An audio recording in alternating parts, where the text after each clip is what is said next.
Some wounds never heal, they just get buried deeper with time. 64-year-old Gideon Blake had been riding the same dusty trails in silence since the war took his brother and drought took his land. But while tracking a lost calf across the desert, he stumbled upon an old train buried in sand, miles from any known railroad. Inside, he found 3 orphaned lion cubs and military crates containing classified documents that would change everything he thought he knew about his brother's death. What dark secret was buried in that train, and how far would Gideon go to uncover the truth? Before we jump back in, tell us where you're tuning in from, and if this story touches you, make sure you're subscribed, because tomorrow I've saved something extra special for you. This incredible journey into Gideon's mysterious past is just beginning, and you won't want to miss what happens next.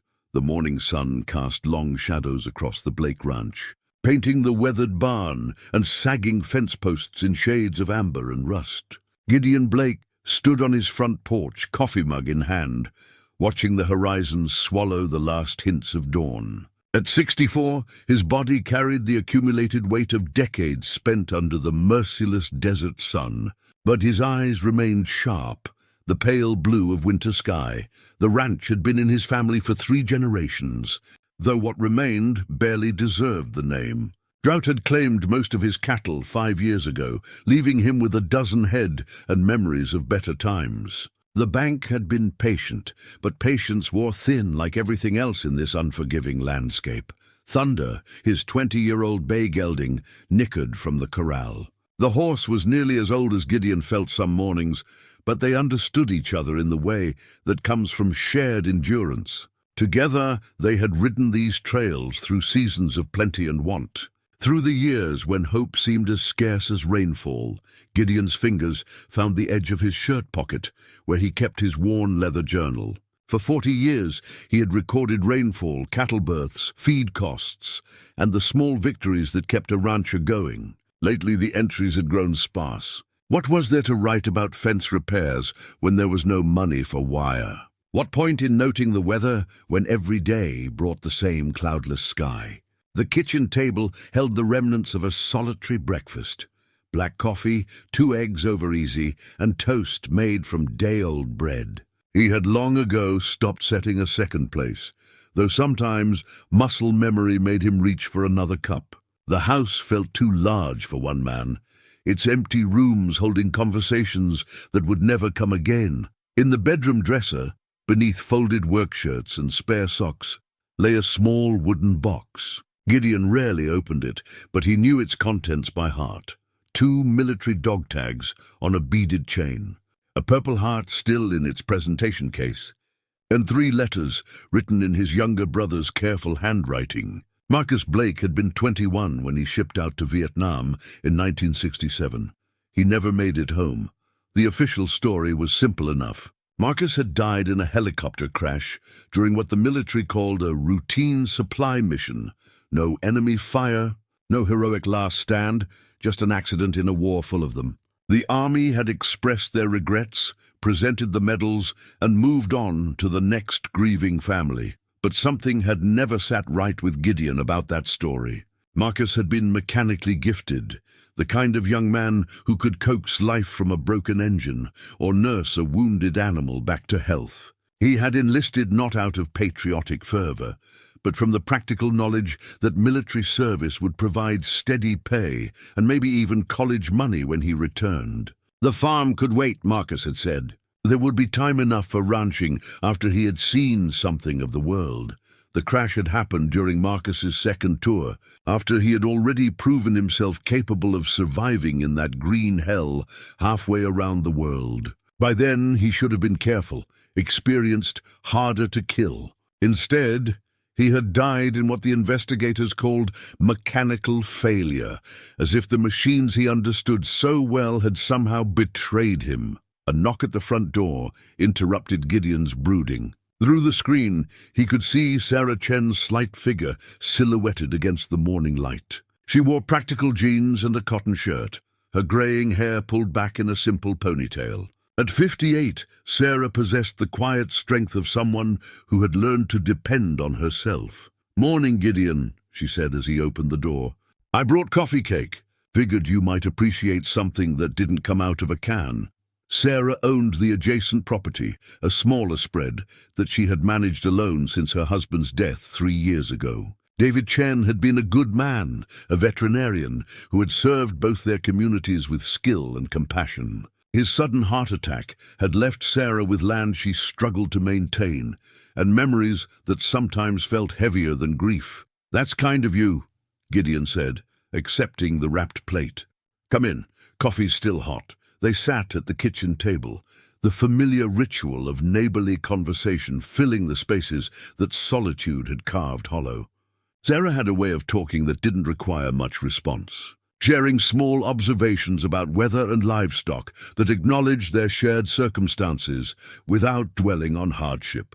"Lost one of my calves yesterday," Gideon mentioned as Sarah finished describing her ongoing battle with coyotes. "Young bull, barely 6 months old. Probably wandered off looking for better grass. You want help tracking him?" Sarah asked. "I could spare a few hours this morning." Gideon shook his head. "Thunder and I can handle it." The tracks head east toward the basin. "If he's still moving, we'll find him." Sarah nodded, understanding the unspoken truth that some tasks were better accomplished alone. In this landscape, solitude was often a necessity rather than a choice.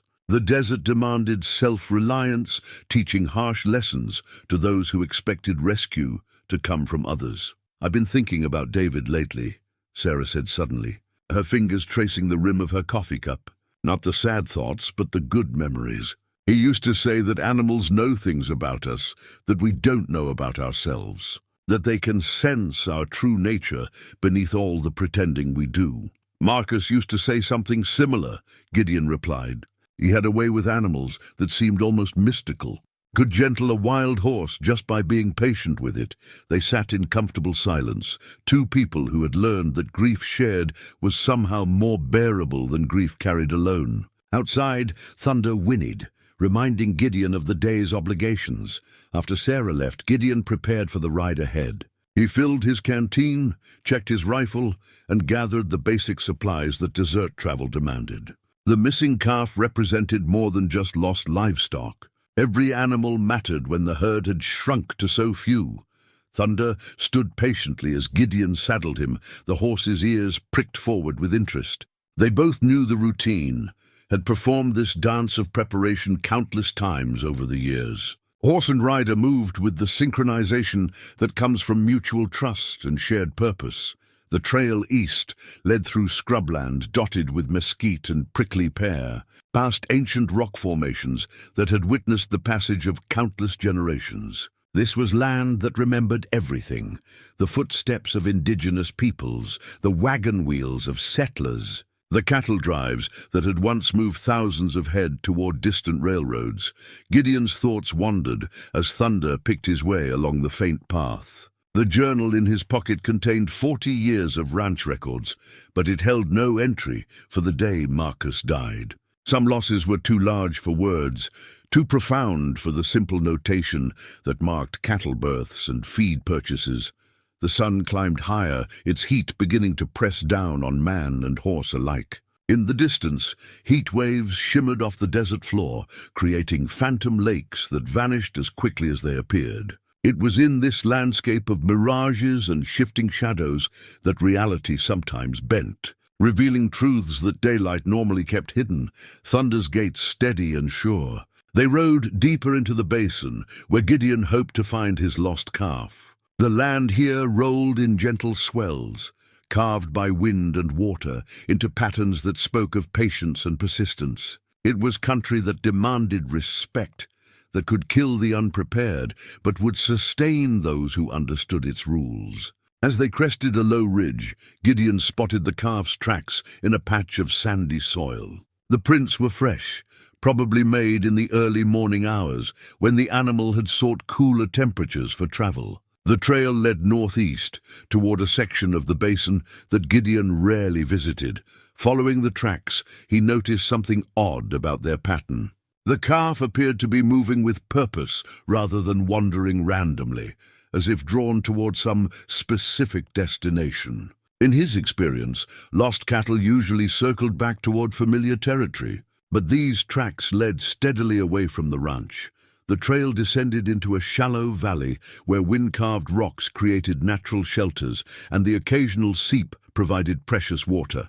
It was here, in this hidden fold of desert landscape, that Gideon would make a discovery that would change everything. He thought he knew about his brothers, death and the secrets that some people would kill to keep buried. The calf's tracks led Gideon deeper into the valley than he had ventured in years. Here, the wind had carved the sandstone into fantastic shapes, creating alcoves and overhangs that provided shelter from the relentless sun. Thunder picked his way carefully between scattered boulders, his hooves finding purchase on the rocky ground with the sure-footedness of long experience.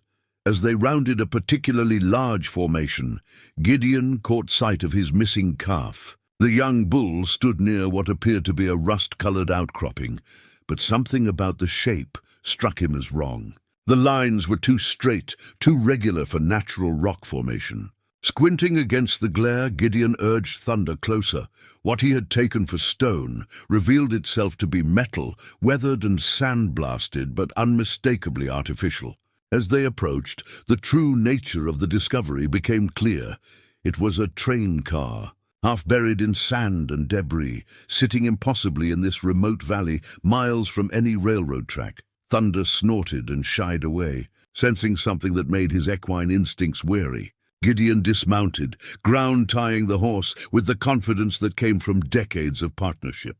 The gelding would wait, though his ears remained pricked forward and his nostrils flared as he tested the desert air. The train car stretched nearly 60 feet, its once green paint now faded to the color of sagebrush. Sand had drifted against its sides, and hardy desert plants had taken root in the accumulated soil, giving the impression that the car had been here for decades. But how had a passenger train ended up buried in this remote valley? Gideon approached cautiously, his rancher's pragmatism warring with an inexplicable sense of foreboding. The windows were intact, but so dust-covered that he couldn't see inside. At the front of the car, partially obscured by sand, he found a brass nameplate that made his breath catch, Desert Express 1962.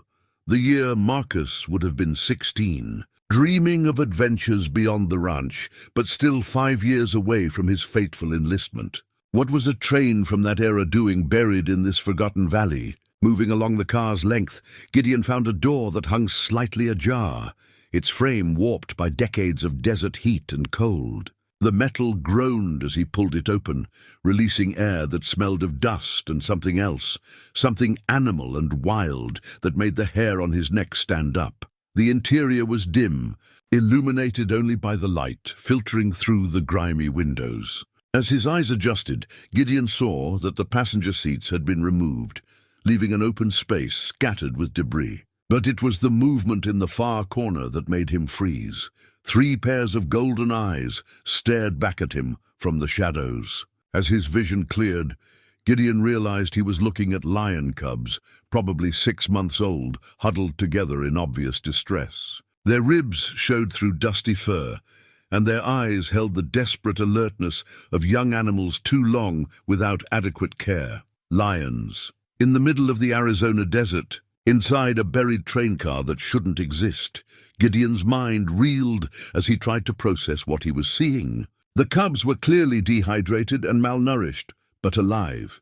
One of them, slightly larger than the others, took a tentative step forward before retreating to the safety of its siblings, moving slowly so as not to frighten them further. Gideon returned to Thunder and retrieved his canteen. The horse watched nervously as his rider re-entered the train car, this time carrying water and some jerky from his pack. "Easy now," Gideon murmured, using the same tone he employed with spooked cattle. "I'm not going to hurt you." He poured water into his cupped hands, extending it toward the cubs. The largest one approached cautiously, desperation overcoming fear. As it lapped at the water, the other 2 followed, their small tongues working frantically to drink every drop. While the cubs drank, Gideon's eyes explored the rest of the car. At the far end, he spotted something that made his heart race. military crates, olive green and stenciled with numbers and codes that meant nothing to him. But it was the paperwork scattered around the crates that drew his attention. Approaching carefully, so as not to startle the cubs, Gideon knelt beside one of the documents. The paper was yellowed with age, but still legible. It appeared to be some kind of roster or assignment list, dated 1965. His eyes scanned the names until they stopped at one entry that made the world seem to tilt around him. Blake, Marcus J. Serial number 56-789-4521. Assignment, Operation Desert Mind, volunteer test subject. Gideon's hands shook as he picked up the document, reading the line again to make sure his eyes weren't deceiving him. Marcus had been involved in some kind of military operation before his deployment to Vietnam, something that had required volunteer test subjects. But what kind of tests? And what did they have to do with lion cubs buried in the desert? The largest cub had finished drinking and now approached Gideon with less caution, its golden eyes fixed on his face with an intelligence that seemed almost human. When it reached out tentatively with one paw, Gideon noticed that its claws had been surgically removed. Someone had modified these animals, made them dependent and defenseless. More papers lay scattered around the crates. Gideon gathered what he could, finding references to psychological studies, stress testing, and something called interspecies bonding protocols. The language was clinical and cold, describing procedures that sounded more like torture than legitimate research. One document bore the letterhead of a Dr. Helena Voss, with an address in Nevada that meant nothing to Gideon. Her notes described subjects who showed remarkable resilience under extreme stress conditions, and mentioned unexpected emotional attachments that had compromised experimental protocols. The cubs seemed to sense his distress, clustering closer as if offering comfort. The largest one, a female by the look of her, actually leaned against his leg with a trust that broke his heart. Whatever had happened in this train, these animals had been part of it. And somehow, so had Marcus. Gideon's mind raced as he tried to piece together the implications. His brother had volunteered for some kind of secret military experiment in the years before Vietnam. These cubs were apparently part of that experiment, left here to die when the operation was abandoned. But why had Marcus's name been on that list? What had they done to him? The sun was getting lower, casting longer shadows into the train car. Gideon knew he needed to make decisions quickly. The cubs couldn't survive much longer without proper care, and the documents he had found raised questions that demanded answers. But who could he trust with information this sensitive? And why had this train been buried instead of simply destroyed? As if in response to his thoughts, the female cub looked up at him with those unsettling golden eyes and made a sound that was part purr, part whimper. It was a sound of need, of trust placed in hands that might be the last hope for survival. Standing in that buried train car, surrounded by evidence of secrets that had cost his brother's life, Gideon Blake made a decision that would change everything. He couldn't save Marcus, but he could save these cubs. And in doing so, he might finally learn the truth about what had really happened to his brother all those years ago. The missing calf stood forgotten outside as Gideon began to plan how to move 3 lion cubs and a collection of classified documents without attracting the attention of people who had already proven they were willing to kill to keep their secrets buried. Getting 3 lion cubs back to the ranch without being seen required the kind of creative problem-solving that Gideon hadn't employed since his own military days. The cubs were weak enough to be manageable, but they were still wild animals, with instincts that could turn dangerous if they panicked. He fashioned a makeshift carrier from a canvas tarp and rope, creating individual compartments that would keep the cubs secure during the ride home. Thunder accepted this unusual cargo with the stoic patience of a horse who had learned to trust his rider's judgment, though his ears remained alert throughout the journey. The barn provided the perfect temporary shelter. Gideon cleared out an unused stall, spreading fresh hay and arranging feed buckets for water. The cubs huddled together in the corner, their golden eyes tracking his every movement as he worked to make them comfortable. From his kitchen, he retrieved milk, raw eggs, and some ground beef from the freezer. It wasn't proper lion food, but it would have to do until he could research their dietary needs more thoroughly. The female cub, who seemed to be the group's leader, approached the food cautiously while her siblings waited to see if it was safe. As they ate, Gideon spread the documents he had retrieved from the train across his kitchen table. Under the bright overhead light, the papers revealed details that made his stomach churn. Operation Desert Mind appeared to have been a psychological warfare program designed to test how soldiers bonded with animals under extreme stress conditions. One document, signed by Dr. Helena Voss, described the theoretical basis for the experiments. Human subjects demonstrate increased psychological resilience when provided with dependent animal companions during traumatic conditioning.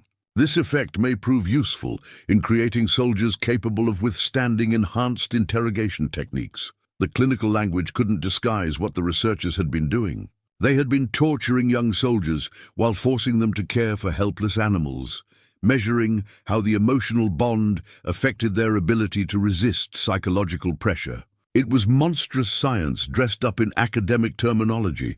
Buried among the papers, Gideon found what he had been unconsciously dreading: a faded black-and-white photograph showing a group of young men in military fatigues standing beside a chain-link enclosure. Inside the enclosure, barely visible, were what appeared to be lion cubs. And there, third from the left, stood Marcus Blake. His brother looked impossibly young in the photograph, his face serious but not yet marked by the haunted expression Gideon remembered from Marcus's last leave. The date stamped on the back read, September 1965, 2 years before Marcus shipped out to Vietnam. The other men in the photograph were identified on the back: Peterson, Williams, Rodriguez, Chen, and Baker, all listed as volunteer test subjects for Operation Desert Mind. Gideon committed the names to memory, wondering if any of these men had survived long enough to tell their stories. A soft sound from the barn drew him outside. The cubs had finished eating and were now exploring their temporary home with cautious curiosity. The female had discovered that purring brought a positive response from Gideon, and she employed this knowledge shamelessly, pressing against his legs whenever he entered the stall. "What am I going to do with you three?" he murmured, scratching behind her ears. She leaned into the touch with obvious pleasure, her siblings watching this interaction with interest. Sarah's arrival the next morning caught Gideon off guard. He was carrying water to the barn when her truck pulled into the yard, dust trailing behind it like a question mark. "Missed you at the feed store yesterday," she said, climbing out of the cab with a concerned expression. "Joe Henderson said you never picked up that grain order." Gideon's mind raced. He needed help, but he couldn't risk exposing Sarah to whatever danger these documents represented. "I've been dealing with some unexpected complications," he said carefully. "Found something out in the basin that's got me thinking about old family business." Sarah's eyes narrowed slightly. She had known him long enough to recognize evasion when she heard it. "What kind of complications?" Before he could answer, a sound emerged from the barn that definitely didn't belong on a cattle ranch. It was a cross between a meow and a roar, clearly made by something much larger than a house cat. "Gideon Blake," Sarah said, her voice taking on the tone she had probably used on her children when they were young. "What exactly do you have in that barn?" There was no point in lying to someone who could hear the evidence for herself. "3 lion cubs," he said simply. "Found them out at that buried train, along with some documents that explain what happened to Marcus." Sarah stared at him for a long moment, processing this information. "Lion cubs," she repeated slowly. "In your barn. They were dying of thirst and starvation. Someone just left them there to die. And the documents?" Gideon hesitated. Once he shared this information, Sarah would be as much at risk as he was. But looking at her steady gaze, he realized he was going to need help from someone he could trust completely. Military experiments from the 1960s. They used soldiers and lions to test psychological conditioning techniques. Marcus was one of the test subjects. Sarah absorbed this revelation with the practical calm that had served her well through years of ranch life and sudden widowhood. "Show me," she said. In the barn, the cubs reacted to Sarah's presence with cautious interest. The female approached her slowly, sniffing at her outstretched hand before allowing tentative contact. "They're beautiful," Sarah whispered, her veterinarian's wife experience evident in how she assessed their condition. "Malnourished but basically healthy. Someone surgically removed their claws. That's not natural. They were bred for dependence," Gideon explained. "Made helpless so the soldiers would bond with them more strongly." Sarah's expression hardened. "That's cruel beyond measure, using both the men and the animals that way." They spent the morning reviewing the documents, while the cubs grew increasingly comfortable with Sarah's presence. Her practical questions helped Gideon organize the information more systematically, creating a timeline that showed how Operation Desert Mind had evolved from theoretical research into active experimentation. If Marcus was involved in this program, it might explain what really happened to him in Vietnam, Sarah said, studying the photograph of the test subjects. Men who knew sensitive information had a way of ending up in dangerous assignments. "You think they sent him somewhere he was likely to die?" "I think people who would torture.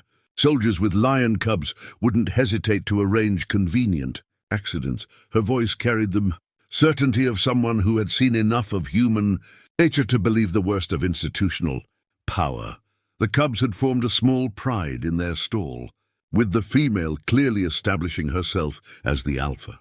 They seemed to understand that Gideon and Sarah represented safety, approaching them with increasing boldness as the day progressed. "We can't keep them here indefinitely," Sarah pointed out as they watched the cubs play with a rope toy she had improvised. "They're going to get bigger, and 3 adult lions aren't something you can hide on a ranch." "I know," Gideon said.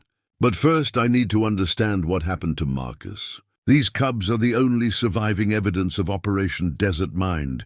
If I turn them over to authorities, they'll disappear along with any chance of getting answers."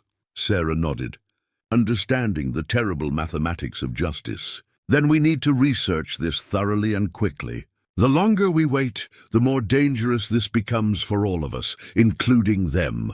As evening approached, Gideon realized that his quiet retirement from the world had ended the moment he discovered that buried train.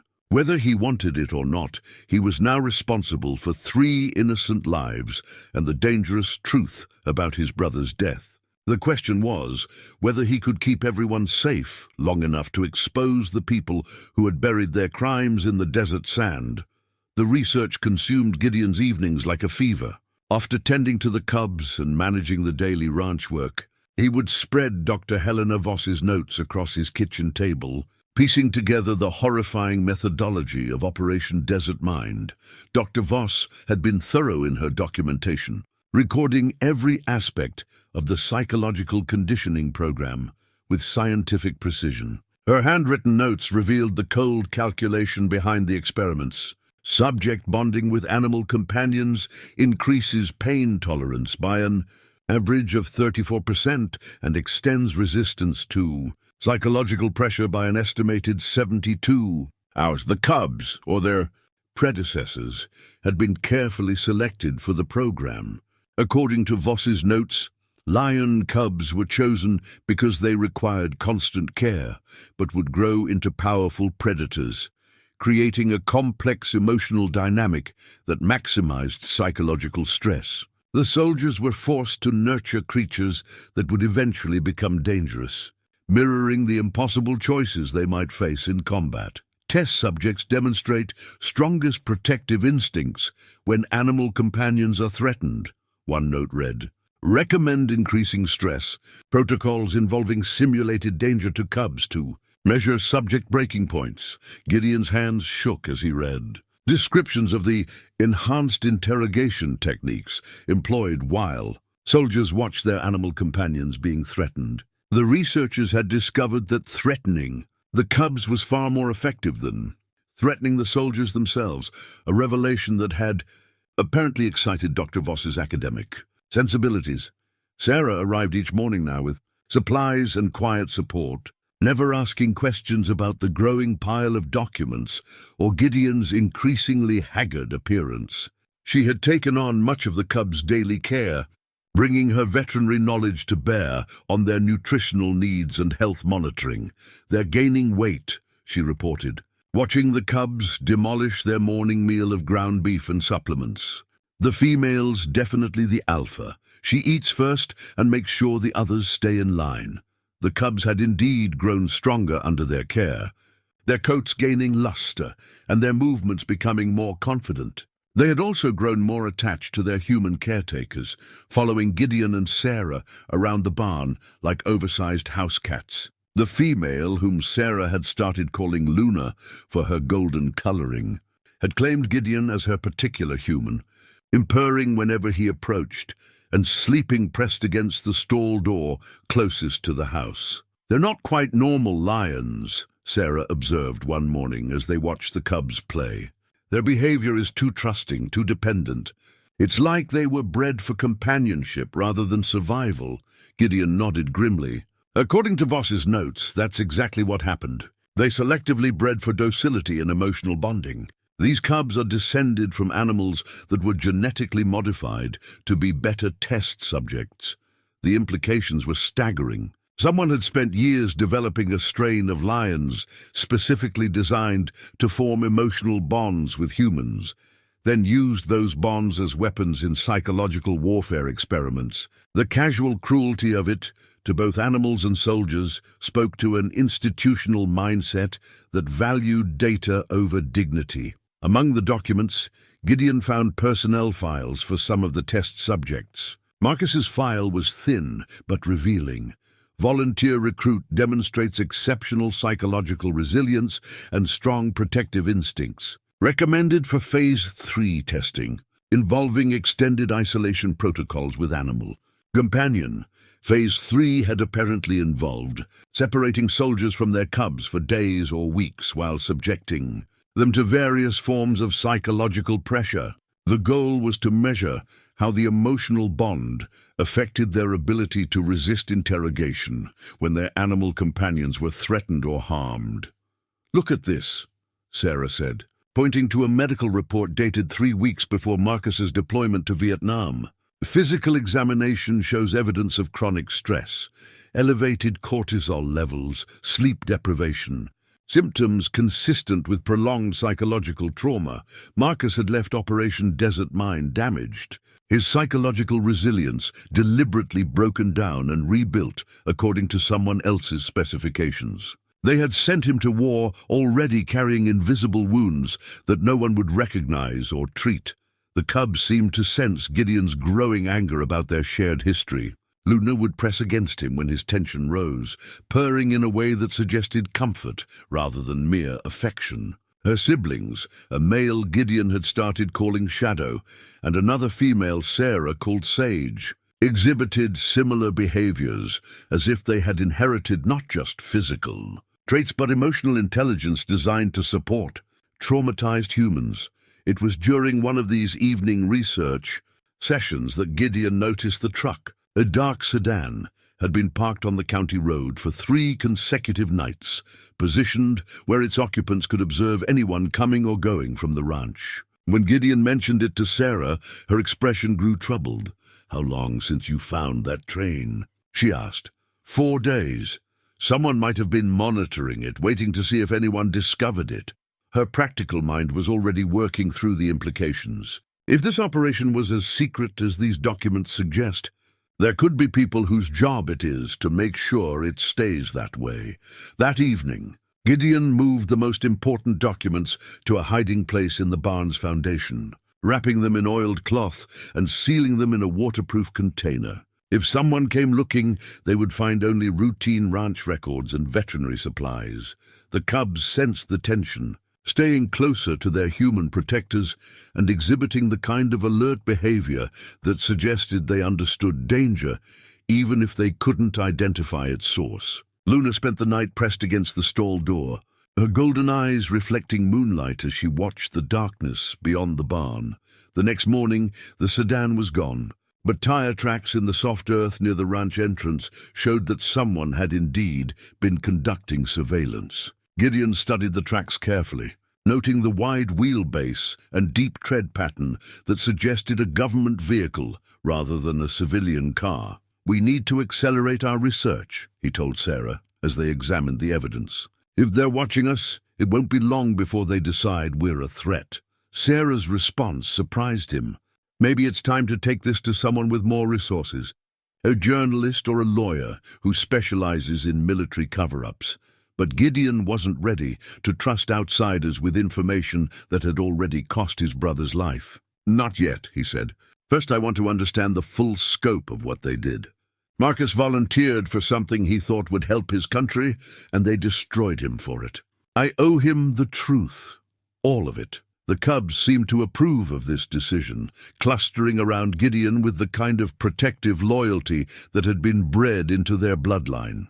They were living evidence of Operation Desert Mind's cruel genius, creatures designed to love unconditionally, making them perfect weapons against the hearts of the men who cared for them. As the sun set over the ranch, painting the sky in shades of gold and crimson, Gideon realized that he was no longer just caring for 3 orphaned animals. He was protecting the last surviving witnesses to a conspiracy that stretched back decades, and somewhere in the darkness, people who had killed before were deciding whether he posed enough of a threat to require permanent silencing. The wooden box had remained unopened in Gideon's dresser drawer for 40 years, its contents too painful to examine. But Dr. Voss's clinical descriptions of psychological deterioration among test subjects had given him the courage, or perhaps the necessity, to finally read his brother's letters home. Marcus had written faithfully during his time in Operation Desert Mind, though the letters painted a progressive portrait of a young man slowly coming apart. The early correspondence was cheerful, full of complaints about military food and requests for news from home. But as the months passed, the tone shifted in ways that Gideon now recognized as warning signs. "The training is harder than I expected," Marcus had written in October 1965. "They've got us working with some unusual equipment, and the psychological evaluation sessions are pretty intense. Can't say much about the specifics, but I'm learning things about myself I never knew." Some of it's not so pleasant. By December, the letters had grown shorter and more cryptic. "The work here changes a man. I'm not sure I'm the same person who left the ranch 6 months ago. Sometimes I wonder if that's the point. They keep telling us we're learning to be better soldiers, but better at what?" The most disturbing letter was dated February 1966, just 3 months before the program ended. "I had another nightmare about the Cubs last night. I know they're just animals, but in the dreams they're talking to me, asking why I can't protect them from what's coming. Dr. Voss says the dreams are a sign that the conditioning is working, that I'm forming the emotional bonds they want. But it feels more like they're tearing pieces out of my soul." Gideon's hands trembled as he read that passage. Marcus had dreamed about cubs 40 years before Gideon found 3 of them waiting in a buried train. The connection felt too precise to be coincidental. The final letter in the collection was different in tone, written with a desperate urgency that made Gideon's chest tight.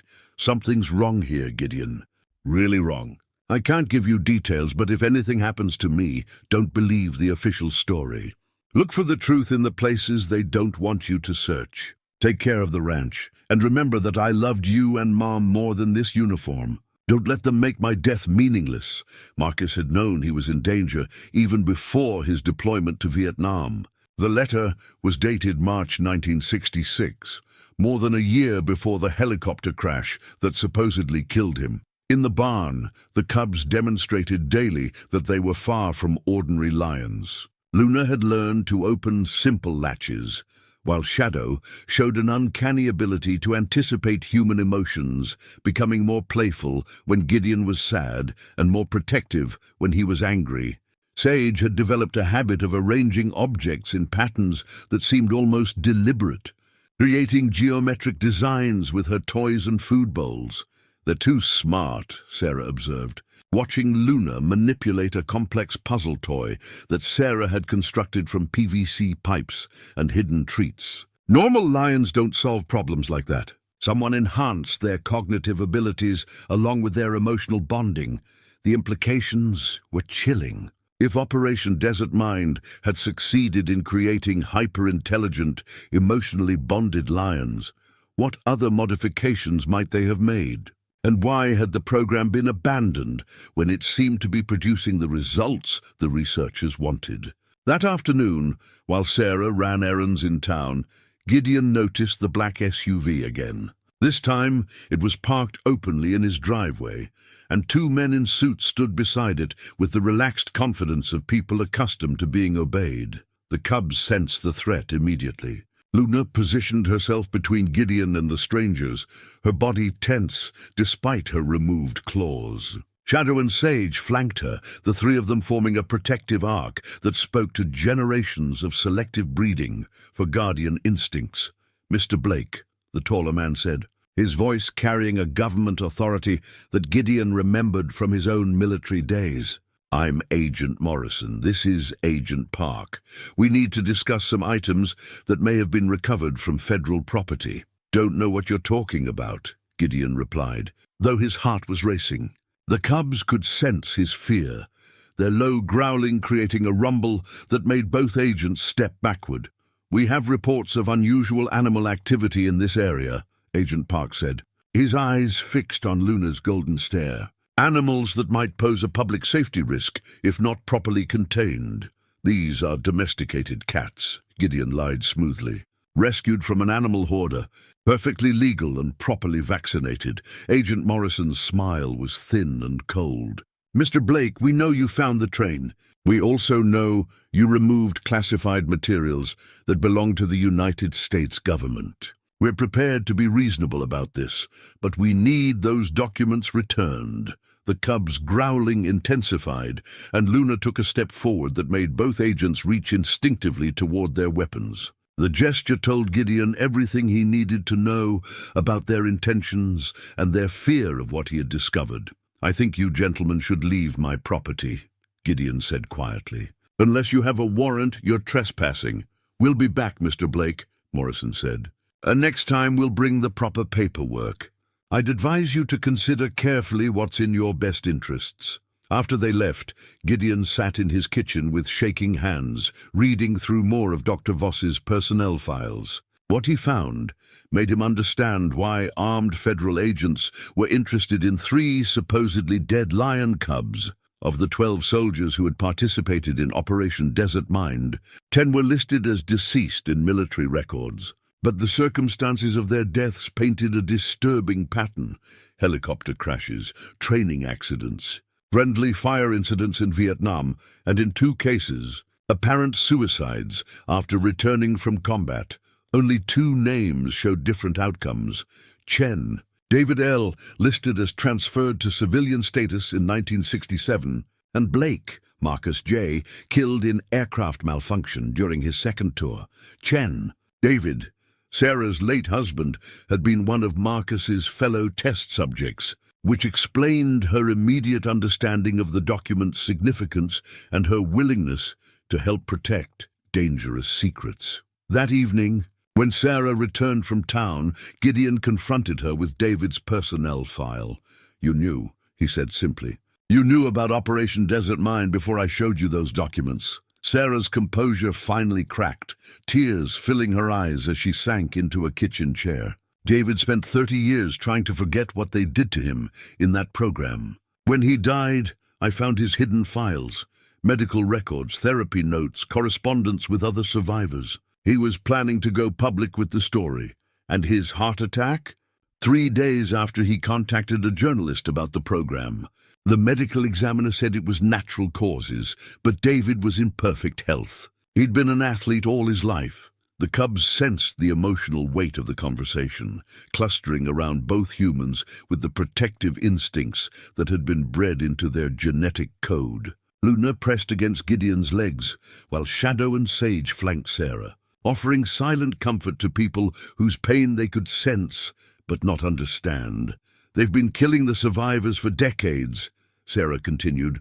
Anyone who might expose what really happened. David thought if enough people spoke out together, they couldn't silence all of us. But he never got the chance to test that theory. Gideon looked down at Luna's trusting golden eyes and made a decision that would have terrified a wiser man. Then we'll test it for him, he said. We'll find a way to tell this story that they can't suppress, no matter how many people they've killed to keep it secret. Outside, night was falling over the ranch, and somewhere in the darkness, men with government credentials were planning their next move in a game that had been going on for 40 years, a game where the stakes were truth, justice, and the lives of anyone brave enough to seek both. Among Dr. Voss's papers, buried beneath layers of clinical observations and psychological profiles, Gideon found a single telegram that had been encoded using what appeared to be a military cipher. The yellow Western Union paper was brittle with age, its typed letters fading but still legible. Working by lamplight at his kitchen table, Gideon applied the basic cryptographic skills his own military service had taught him. The decoded message was brief and chilling. Operation Desert Mind, immediate termination. Stop all subjects to be transferred. Stop evidence elimination protocol 7. Stop effective. 15 November 1963. Stop no witnesses. Stop. November 15th, 1963. Exactly 1 week before President Kennedy's assassination in Dallas, someone at the highest levels of government had ordered Operation Desert Mind shut down and all. Evidence destroyed during one of the most turbulent periods in American history, but the program hadn't been terminated cleanly. Marcus's involvement continued until 1966, suggesting that either the shutdown had been incomplete or the operation had continued under different auspices. Either way, powerful people had decided that the psychological conditioning experiments were too dangerous to continue, or too dangerous to be discovered. The cub's behavior had grown increasingly sophisticated over the past week. Luna had learned to operate door handles, while Shadow demonstrated an uncanny ability to sense approaching vehicles long before any human could hear them.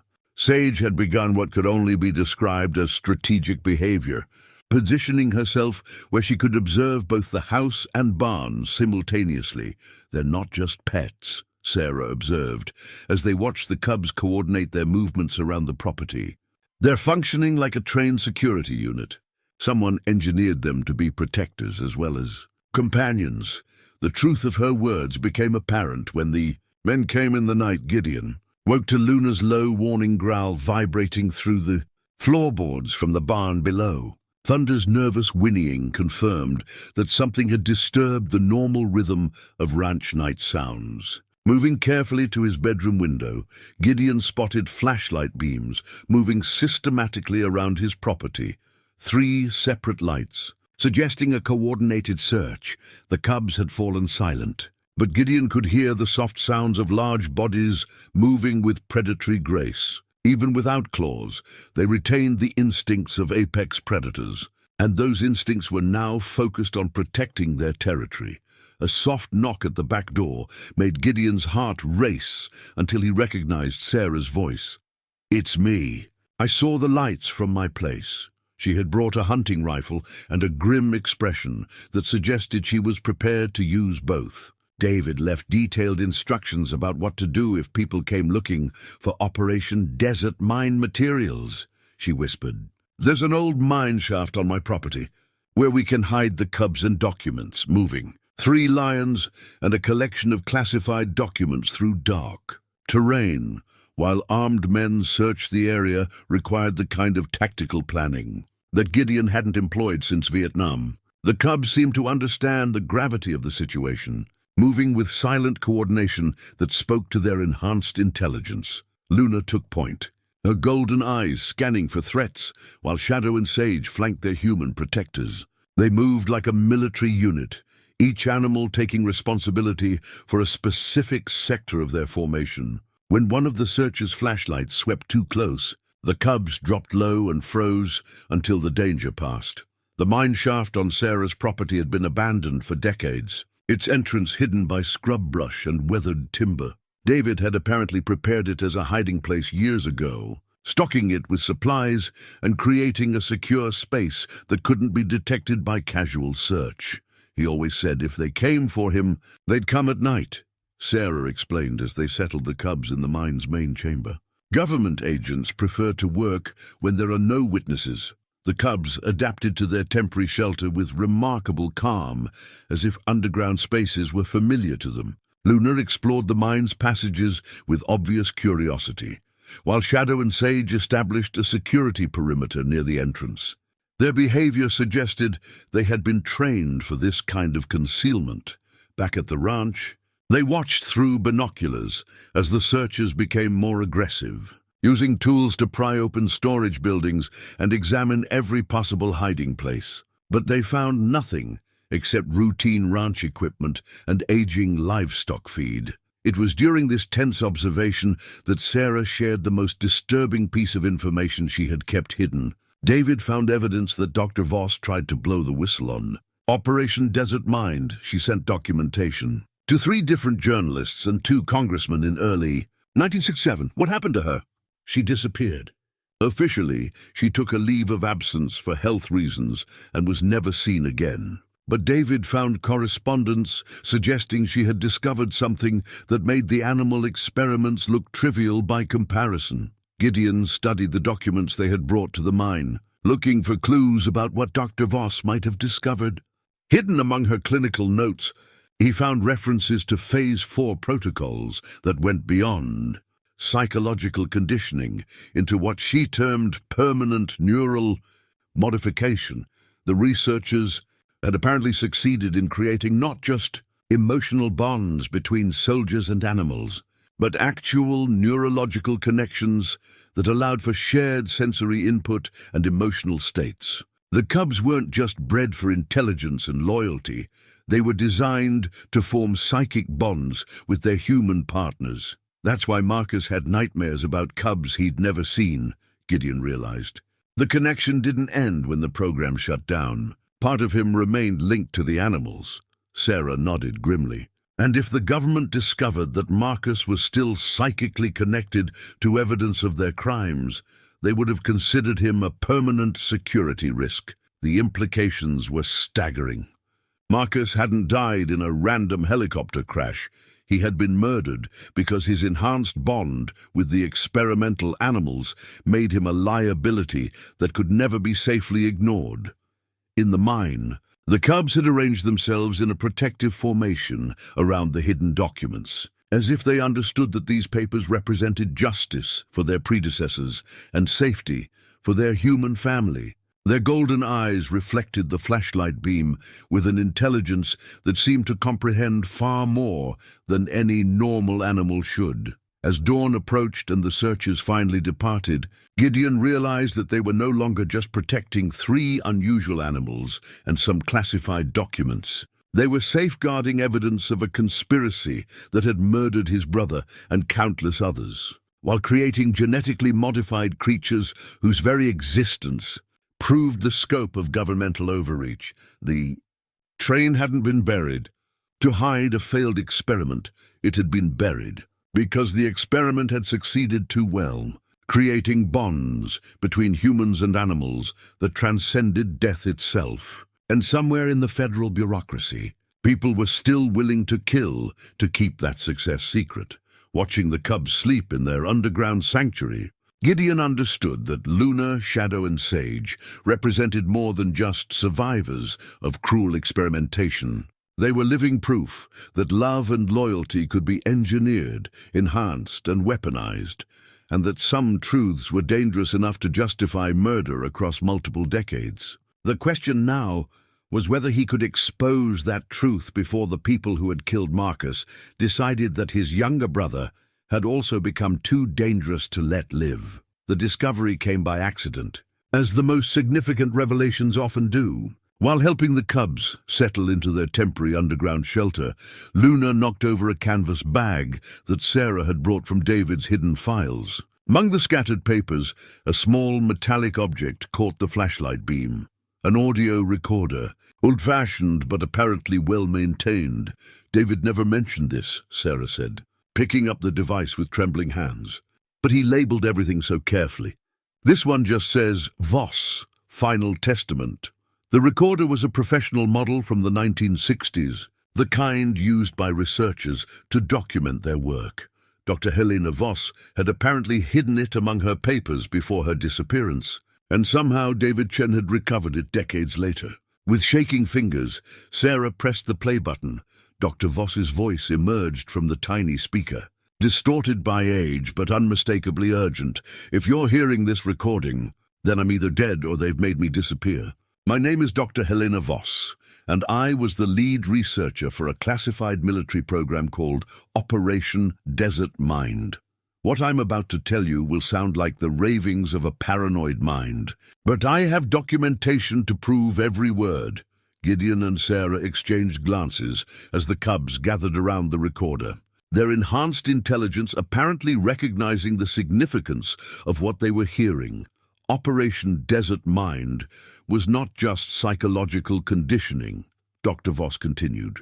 It was an attempt to create a new form of warfare using neurologically enhanced animals and genetically modified emotional bonds. We succeeded beyond our wildest expectations, and that success terrified the people who had funded our work.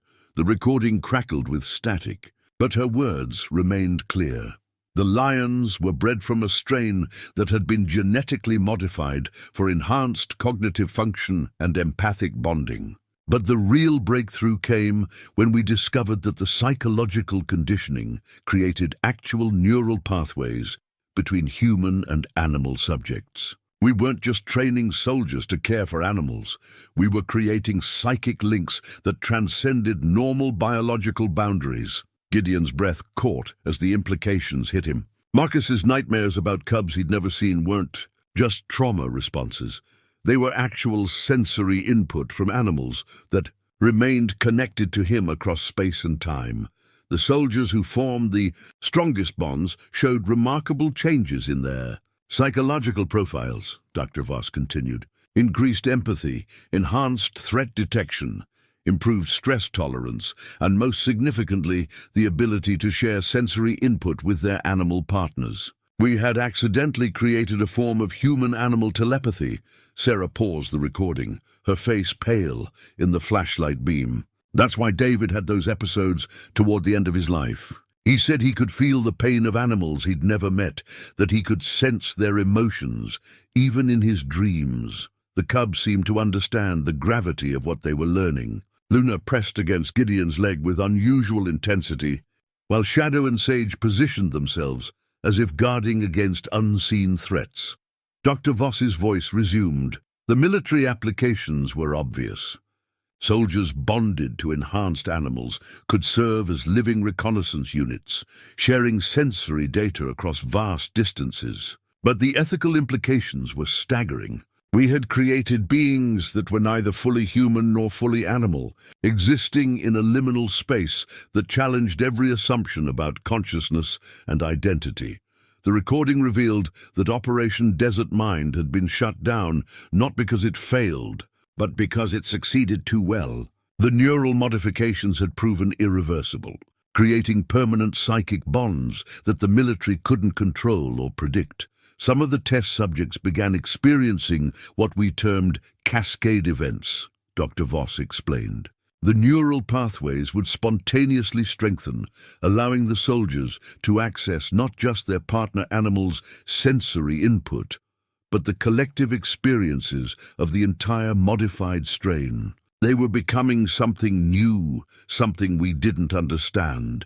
Gideon realized with growing horror that Marcus might have been experiencing these cascade events in the years before his death. The young man, who had left for Vietnam, was already fundamentally changed by his participation in Operation Desert Mind, carrying neural modifications that connected him to a lineage of enhanced animals.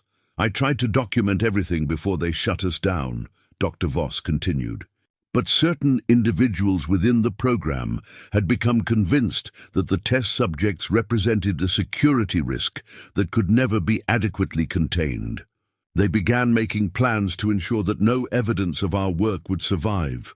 Her voice grew more urgent. I have proof that at least 6 test subjects were murdered in what appeared to be combat accidents or training mishaps.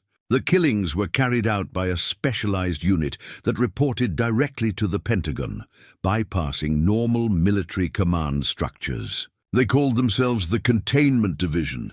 Sarah stopped the recording again, her eyes wide with recognition. David mentioned the Containment Division in his notes. He thought they were still active, still eliminating people who knew too much about classified programs. Marcus Blake was specifically targeted, Dr. Voss's voice revealed when they resumed playback. He had formed the strongest neural bond we had ever recorded, and worse, from their perspective, he had begun questioning the ethical implications of our work. Before his deployment to Vietnam, he attempted to contact congressional investigators about Operation Desert Mind. Gideon's hands clenched into fists as he listened to the confirmation of what he had suspected. His brother had been murdered for trying to expose the truth. The Containment Division arranged for Blake's helicopter to suffer a failure over hostile territory, Dr. Voss continued. But they made a crucial error. They didn't understand that his neural bond with the modified animals meant his death would traumatize the entire enhanced bloodline. The animals we had hidden began exhibiting severe psychological distress. Confirming that the neural connections transcended physical death, the cubs seemed to react to Marcus's name, their behavior becoming more protective and alert. Luna's purring took on a different quality, almost mournful, as if she could sense the emotional weight of the revelation. I'm recording this because I know they're coming for me next, Dr. Voss said, her voice heavy with exhaustion. I've tried to contact journalists, members of Congress, anyone who might expose what we did, but the Containment Division has people everywhere, and they've had decades to perfect their methods of silencing witnesses. The recording revealed that Dr. Voss had hidden 3 breeding pairs of enhanced lions in remote locations, hoping that future generations might serve as living proof of Operation Desert Mind's crimes. The train in the desert had apparently been one of those hiding places, designed to shelter the animals until it was safe to reveal their existence. If you've found this recording, you've probably also found some of the enhanced animals, Dr. Voss continued. Please understand that they are not weapons, despite what they were designed to be. They are innocent beings who deserve protection from the people who created them for terrible purposes. Her final words sent chills through both listeners. The Containment Division operates through family connections, passing their mission from one generation to the next. They see themselves as patriots protecting national security, but they are actually protecting the reputations of dead men who committed crimes against humanity. Agent Morrison's father worked for the original program. Agent Park's uncle was part of the Containment Division's founding team. The recording ended with the soft click of the device being turned off, leaving Gideon and Sarah sitting in stunned silence. The federal agents who had visited the ranch weren't just following orders.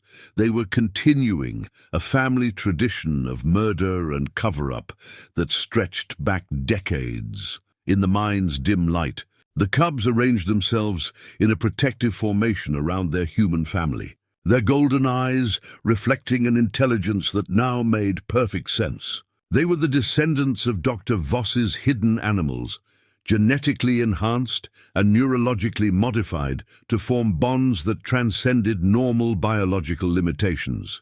Luna pressed her head against Gideon's hand, and for a moment he could swear he felt something that wasn't quite his own emotion, a sense of ancient grief mixed with fierce protective love that seemed to echo from generations of animals who had been used and abandoned by humans who saw them only as tools. Understanding flooded through him as he realized the true scope of what they were facing. Operation Desert Mind hadn't ended in the 1960s. It had evolved into a decades-long conspiracy to eliminate anyone who might expose the truth about psychological warfare experiments that had created new forms of consciousness. Marcus hadn't just been murdered for what he knew, he had been killed for what he had become.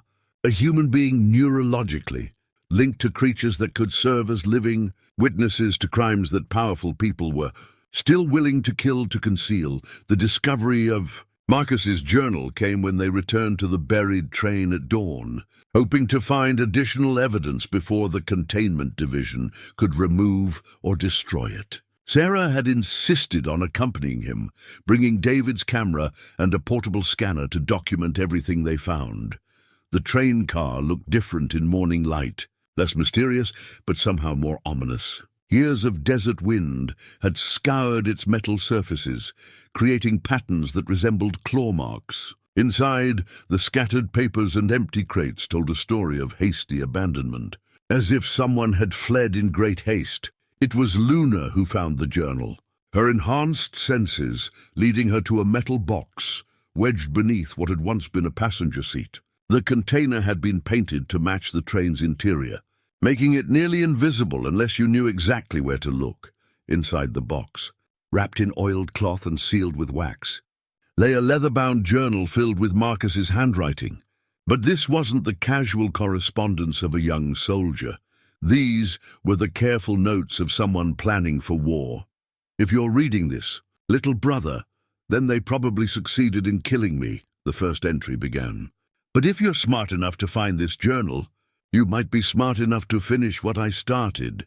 Gideon's throat tightened as he read his brother's words, written with the careful precision of someone who knew his time was running out. Marcus had apparently returned to the train site during his last leave, aiding evidence and plans that he hoped might someday expose Operation Desert Mind.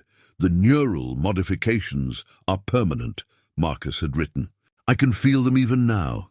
Connections to animals I've never met stretching across distances that should make it impossible. Dr. Voss thinks we've accidentally created a new form of consciousness, something that exists between human and animal awareness. The journal detailed Marcus's growing understanding of what the program had done to him and his fellow test subjects. But more importantly, it revealed his systematic efforts to gather evidence and plan for its eventual disclosure. I've documented everything I can remember about the conditioning protocols, one entry read. The fear-based training, the deliberate trauma bonding, the surgical modifications they performed on both the animals and some of the human subjects. Yes, they operated on us too, implanting neural interfaces that we were told were monitoring devices, but were actually permanent modifications to our brain chemistry. Sarah photographed each page methodically, while Gideon read, both of them aware that they might not have much time before the containment division returned with greater force. The cubs seemed to understand the urgency of their mission. Shadow and Sage had positioned themselves as sentries at the train's entrance, while Luna remained close to Gideon, her behavior suggesting she could sense his emotional state through whatever neural pathways connected. The Marcus's journal revealed a level of strategic thinking that impressed even his military-trained brother. The key is simultaneous disclosure, one entry explained. They can silence individual witnesses, but they can't suppress information that appears in multiple locations at the same time. I've prepared packages for 3 journalists, 2 members of Congress, and a contact at the United Nations Human Rights Commission. But the journal also revealed why Marcus's plan had ultimately failed.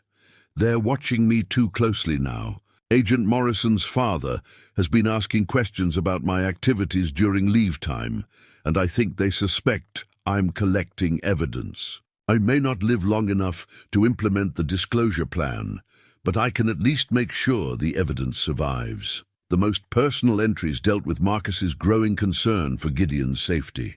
They tried to recruit little brother for Phase 5 of the program, one passage revealed. Apparently, genetic predisposition makes family members ideal candidates for neural modification. I convinced them he was too independent, too questioning, to be a reliable subject. But I think they'll eventually try again, especially if they suspect he might have inherited some of my enhanced neural pathways. Gideon's blood ran cold as he realized what Marcus had sacrificed to protect him. His brother hadn't just died trying to expose Operation Desert Mind. He had died to keep Gideon from being subjected to the same psychological conditioning. If something happens to me, Gideon needs to know that the animals are the key, Marcus had written. The enhanced lions carry genetic memories of everything that was done to them and their human partners. Dr. Voss thinks they might even retain neural imprints from deceased subjects. If he can find them and gain their trust, they might be able to show him memories that no human survivor could safely share. The journal's final entries grew increasingly urgent as Marcus prepared for his deployment to Vietnam. "I know they're planning to kill me over there," he wrote, "but I've hidden everything where they'll never think to look. Protected by animals who will recognize my brother's genetic signature when the time comes." As if summoned by the mention of genetic recognition, Luna approached Gideon with unusual intensity, pressing her head against his hands in a way that felt almost ceremonial. For a moment, he experienced something that might have been memory or might have been imagination, a flash of images showing a younger man who looked like Gideon standing in this same train car, tears streaming down his face as he hid evidence that might someday expose the truth. The experience left him shaken but determined. Marcus had spent his final months creating a plan that could still work, even decades after his death. But executing that plan would require the kind of courage that had gotten his brother killed. Sarah finished photographing the journal just as Shadow's warning growl indicated approaching vehicles. Through the train's windows, they could see a convoy of black SUVs winding through the desert, their purpose unmistakably hostile. "It's time," Gideon said, gathering the journal and other crucial documents. Marcus spent 40 years waiting for someone to finish what he started. I won't let him wait any longer. The cubs seemed to understand that a final confrontation was approaching.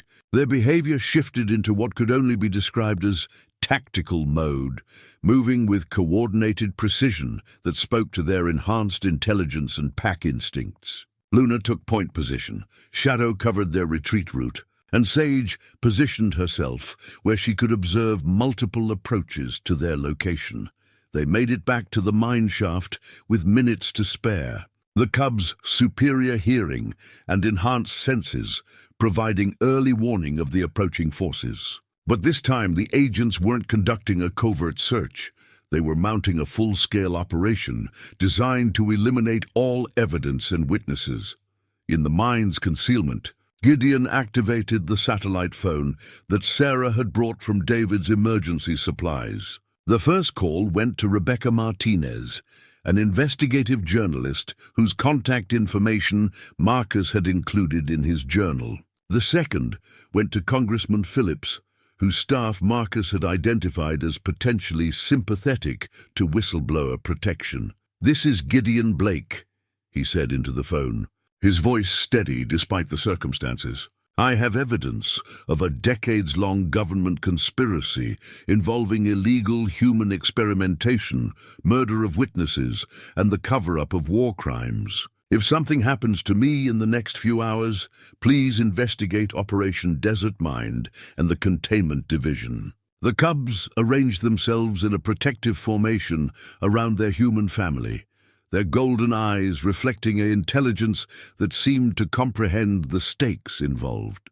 They had spent decades hidden from the world, but they were no longer willing to remain invisible while the people who had created and abandoned them continued to kill anyone who might expose their crimes. As night fell over the desert, Gideon prepared for a confrontation that had been 40 years in the making. He checked his rifle, reviewed the tactical advantages of the mine shaft's position, and made peace with the possibility that he might not survive to see justice done. But he was no longer fighting alone.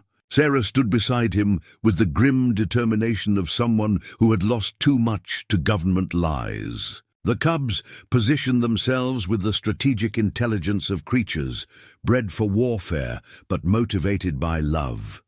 And somewhere in the neural pathways that connected him to Luna, Shadow and Sage, Gideon could swear he felt the presence of his brother Marcus, finally ready to testify through the memories of animals who had loved him enough to carry his truth across the boundaries of death itself, the containment. Division was coming to finish a job they had started in 1967.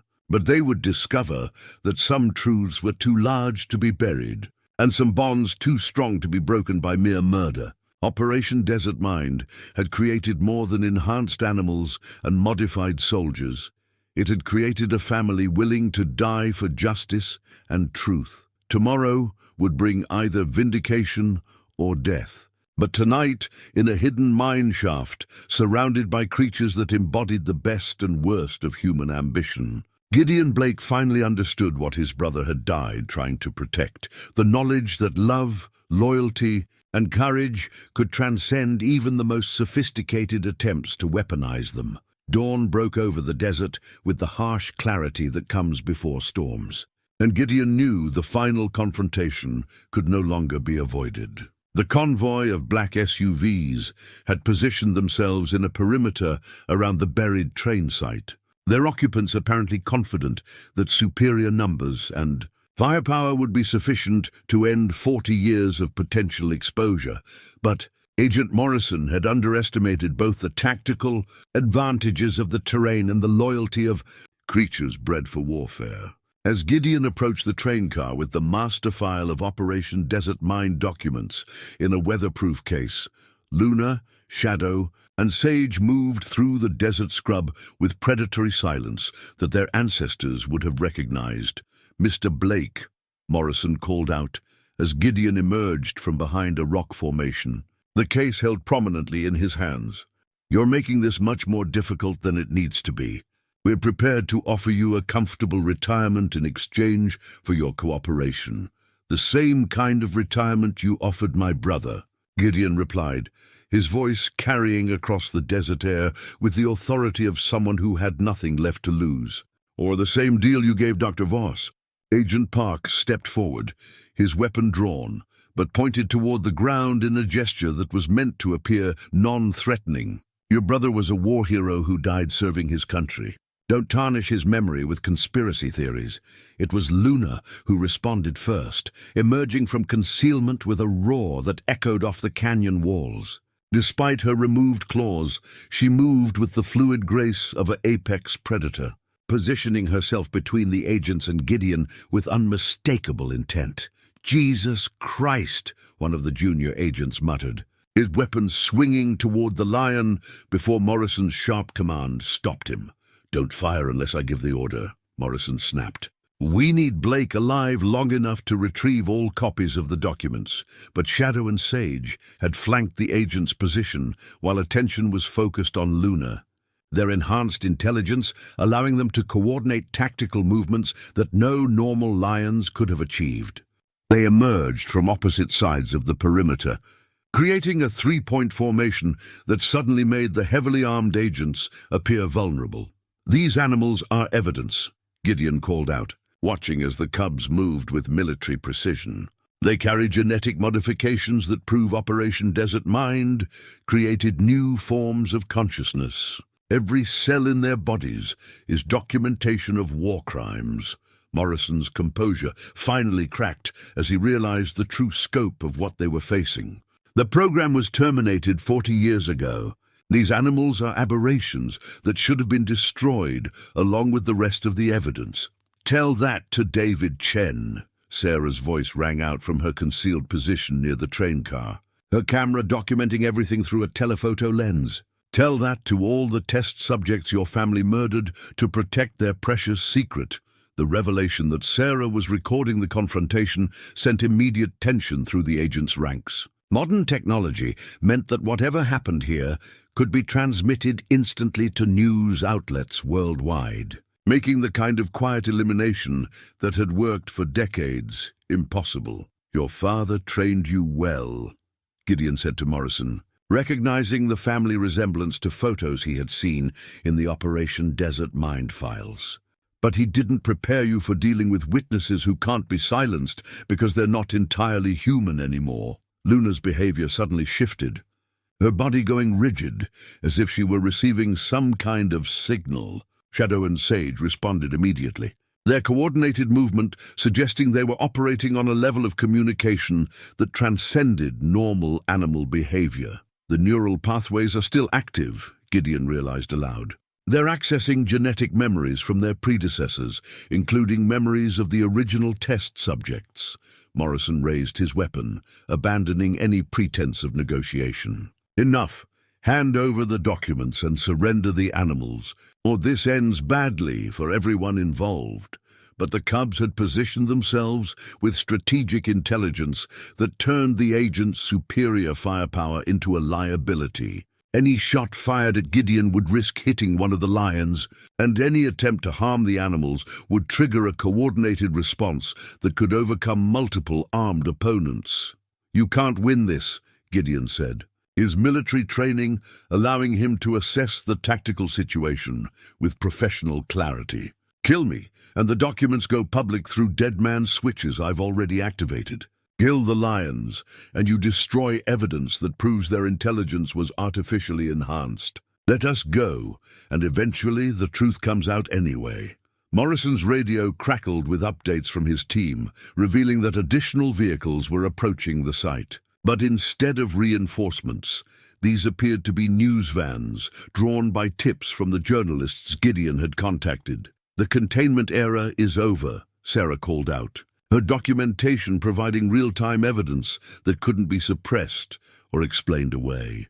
"Too many people know too much for the old methods to work." Luna moved closer to Gideon, her purring taking on the same quality it had shown when she first encountered Marcus's journal. For a moment, he could swear he felt his brother's presence in the neural pathways that connected him to these remarkable creatures. The master file case felt heavy in his hands, weighted with 40 years of buried truth and the deaths of everyone who had tried to expose it. But the cub's unwavering loyalty reminded him that some bonds were stronger than fear, and some truths too important to remain hidden. Morrison's finger tightened on his weapon's trigger as he made the decision that would define the next few minutes. But he was no longer facing a single rancher with dangerous knowledge. He was confronting a family that included enhanced animals whose intelligence and coordination made them formidable. Opponents in any conflict. The confrontation erupted with the sudden violence that Gideon remembered from combat zones, but with a coordination that no military manual could have prepared Morrison's team to face. As the agent's finger tightened on his trigger, Luna moved with fluid precision that seemed to bend the laws of physics, placing herself directly in the line of fire while Shadow and Sage attacked from opposite flanks. But this wasn't the chaotic violence of ordinary animals. It was a tactical response executed with military precision. The cubs had retained not just their enhanced intelligence, but strategic knowledge that seemed to flow from genetic memories of countless training exercises. Morrison's shot went wide as Luna's weight knocked him backward, her removed claws preventing lethal damage, but her 150 pounds of muscle making effective resistance impossible. Shadow reached Agent Park before the man could steady his weapon, while Sage neutralized the perimeter team with coordinated strikes that left the agents disarmed but alive. "Sarah, now!" Gideon shouted, opening the master file case to reveal documents that would prove Operation Desert Mine's existence to the world. Sarah's equipment had been transmitting since dawn, but now she activated the live broadcast feature that sent real-time video to every news outlet that David had identified as trustworthy. The satellite uplink ensured that even destroying her equipment wouldn't stop the truth from reaching its destination. "This is Sarah Chen, broadcasting live from the Arizona desert," she announced, her camera capturing both the document evidence and the cubs' remarkable tactical behavior. "What you're witnessing is the exposure of a 40-year government conspiracy involving illegal human experimentation and the murder of witnesses." Morrison struggled beneath Luna's weight, his radio squawking with increasingly desperate reports from his support team. But the approaching vehicles weren't additional. Containment Division assets, they were legitimate. Federal marshals responding to the tips that Gideon had provided to congressional offices. "Get these animals off me!" Morrison screamed, his professional composure completely abandoned. "They're not animals," Gideon replied, approaching with the master file held open to Dr. Voss's most damning research notes. "They're witnesses. Every enhanced neural pathway in their brains carries evidence of what you people did to my brother and the other test subjects. The cub's behavior during the confrontation was providing real-time proof of their artificial intelligence." Shadow had disarmed Agent Park without causing permanent injury, demonstrating exactly the kind of controlled aggression that would have been impossible without extensive training. Sage had coordinated her attack to neutralize multiple opponents simultaneously, suggesting tactical awareness that transcended normal animal cognition. The neural modifications were designed to create permanent bonds between human and animal subjects, Gideon explained to Sarah's camera, his voice carrying the weight of 40 years of suppressed grief. "My brother Marcus died because those bonds made him a living repository of classified information that could never be safely contained." Luna's purring intensified as Gideon spoke his brother's name, and for a moment the connection between them seemed to strengthen beyond normal sensory input. Images flashed through his consciousness, memories that might have been Marcus's own experiences with the original test lions, emotional echoes of terror and love intertwined in ways that defied description.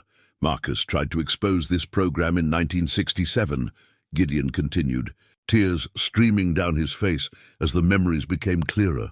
"They murdered him in a fake helicopter crash because he wouldn't let them recruit me for Phase 5 testing.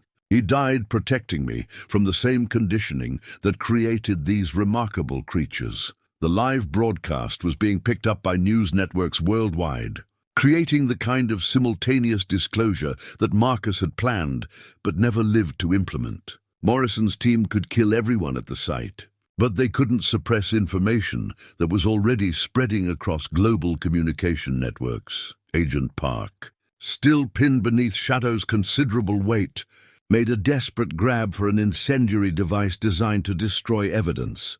But Sage intercepted the movement with reflexes that seemed almost precognitive, batting the device away before it could be activated.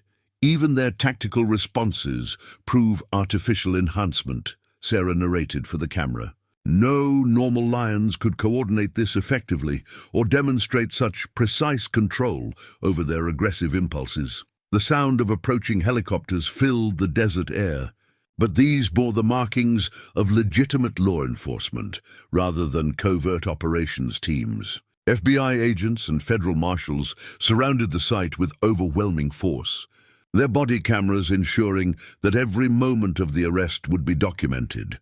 "Agent Morrison," the lead marshal announced, "you and your team are under arrest for conspiracy, murder, and violation of federal laws governing classified information. You have the right to remain silent." The cubs maintained their positions until Gideon gave them a release command, their obedience demonstrating the kind of trained behavior that would have been impossible without extensive conditioning. As they stepped away from their subdued opponents, their intelligence was evident in how they assessed the new arrivals and determined that the immediate threat had passed. 40 years of murder and cover-up, Gideon said into Sarah's camera, holding up documents that proved the scope of Operation Desert Mine's crimes. Dozens of young men tortured and killed to protect the reputations of people who should have been prosecuted for war crimes. The master file contained everything. Dr. Voss's research notes, personnel records for murdered test subjects, financial records showing decades of black budget funding for the containment division, and most importantly, genetic analysis proving that the cubs carried artificial modifications that could only have been created through extensive government-sponsored research. As news helicopters circled overhead and reporters arrived from major networks, Luna approached Gideon with the kind of trust that transcended ordinary animal behavior. When she pressed her head against his hands, he felt a sensation that might have been communication, or might have been the neural pathways that connected him to his brother's final thoughts. The truth was finally free. carried across airwaves and internet connections that no amount of violence could silence. Operation Desert Mine's victims would finally receive recognition, and the people who had murdered them would face justice. But most importantly, three remarkable creatures who embodied both the cruelty and the unintended beauty of human ambition had found their way home to a family that would protect them not as weapons or test subjects, but as the innocent beings they had always deserved to be. 6 months after the confrontation that exposed Operation Desert Mine to the world, Gideon stood before a bronze memorial plaque that had been erected at the site where the buried train had been discovered. The desert wind carried the scent of sage and the distant promise of rain, while visitors from around the world came to pay their respects to the victims of a conspiracy that had remained hidden for 40 years. The plaque bore the names of all known Operation Desert Mine casualties, with Marcus Blake's name prominently displayed among the 23 confirmed victims. Below the list, an inscription read, "In memory of those who volunteered to serve their country and were betrayed by the institutions they trusted. Their sacrifice exposed crimes that democracy must never forget." Luna, Shadow and Sage had been relocated to a specialized sanctuary in Montana, where they lived under the protection of a private foundation established specifically for their care. The facility was staffed by researchers who studied their enhanced abilities, while ensuring they would never again be subjected to experimentation or exploitation. Most importantly, the cubs had been allowed to breed, ensuring that their unique lineage would continue under careful protection. Dr. Elena Rodriguez, the sanctuary's director, had become a frequent correspondent, sending updates that filled Gideon with pride at how well the cubs had adapted to their new environment. Luna has emerged as a natural pack leader, her most recent letter reported. She's currently raising 2 healthy cubs of her own, and her maternal instinct suggests that the enhanced bonding capabilities have been passed to the next generation. The congressional investigation that followed the arrests had vindicated every claim made in Marcus's hidden journal and Dr. Voss's audio testimony. Agent Morrison and his team faced federal charges for murder, conspiracy, and obstruction of justice, while the revelations about the containment division led to widespread reforms in government oversight of classified programs. Gideon had testified before Congress about his brother's death and the cover-up that followed. His quiet dignity and obvious grief lending credibility to even the most extraordinary claims about neural modification and psychic bonding. The experience had transformed him from a silent rancher nursing decades-old grief into an advocate for government transparency and victims' rights. Sarah had been by his side throughout the legal proceedings, her documentation of the final confrontation serving as crucial evidence in multiple prosecutions. Their shared experience of loss and discovery had deepened into something that neither had expected to find again at their age. A partnership built on trust, purpose, and the kind of love that grows from weathering storms together.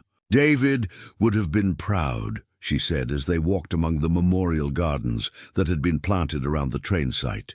Native desert plants created a living tribute to resilience and survival, while interpretive trails allowed visitors to understand the historical significance of what had happened here. The ranch had become a different place as well, transformed from a struggling cattle operation into a center for trauma research and healing. The Blake Foundation, established with compensation from the government settlement, provided support for families of classified program victims while funding research into the long-term effects of psychological conditioning. Gideon's worn leather journal now contained different entries, records of healing rather than loss, documentation of justice rather than injustice. The pages that had once seemed emptied by grief were now filled with correspondence from other victims' families, research updates from the sanctuary, and plans for expanding the memorial's educational programs. But it was in the quiet moments, when desert evenings settled over the memorial site, that Gideon felt most connected to the brother he had lost and found again. Standing where the train had been discovered, he could almost sense Marcus's presence in the wind that stirred the memorial. Plantings, the neural pathways that Dr. Voss had described as connecting humans and enhanced animals, seemed to extend beyond individual consciousness, creating bonds that transcended death itself. Gideon had come to understand that Marcus's sacrifice had been not just about protecting him from recruitment into Phase 5 testing, but about ensuring that someone would survive to tell the story when the time was right. Luna's cubs at the sanctuary carried forward more than just enhanced intelligence and bonding capabilities. They embodied the hope that suffering could be transformed into something meaningful, that cruelty could be overcome by love, and that truth would ultimately triumph over even the most sophisticated attempts at concealment. The memorial's visitor log contained entries from around the world, messages from people who'd been inspired by the story of one man's refusal to let his brother's death remain meaningless. Veterans wrote about their own experiences with classified programs. Families shared stories of loved ones who had died under suspicious circumstances, and researchers described new projects aimed at preventing similar abuses. Some wounds never heal, Gideon said to Sarah as they watched the sunset paint the memorial plaque in shades of gold and copper. But they can be transformed into something that honors the people who bore them. The congressional hearings had revealed that Operation Desert Mind was only one of dozens of classified programs that had used American servicemen as unwilling test subjects. But the exposure of the containment division had broken a cycle of murder and suppression that had operated for decades, creating new protections for whistleblowers and stronger oversight of black-budget operations. As night fell over the memorial, Gideon placed his hand on the bronze plaque bearing his brother's name. For a moment, he could swear he felt something that might have been Marcus's own touch, transmitted through neural pathways that connected past and present, human and animal, love and loss. The cubs, sleeping safely in their Montana sanctuary, carried forward the living proof that some bonds were stronger than death, some truths too important to remain buried, and some forms of love too powerful to be weaponized by those who understood only power and control. Marcus Blake had died trying to expose Operation Desert Mind, but through his brother's courage and the loyalty of creatures bred for warfare but motivated by love, his sacrifice had finally achieved the justice he had died seeking. The memorial would stand as long as the desert itself, reminding future generations that truth and love could triumph over even the darkest human ambitions. In the end, that was Marcus's true legacy, not the psychological conditioning that had been inflicted upon him, but the unbreakable bond with his brother that had transcended death itself to ensure that no crime, however well concealed, could remain hidden forever when confronted by the power of truth spoken from the heart.